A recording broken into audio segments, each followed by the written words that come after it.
welcome to my vlog. Magluluto po tayo ngayon ng carbonara. Ito po ang una nating gagawin. Magluluto ng noodles. Then, so next step ay mag-iinit ng oil para magisa tayo ng garlic at onions.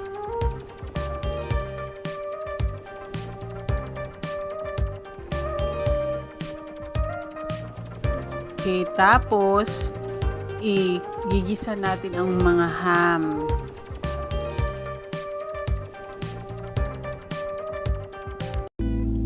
Tapos maglagay na tayo ng Alaska milk.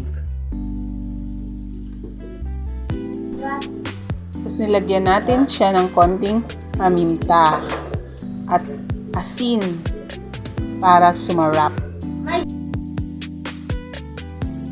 At lagyan ng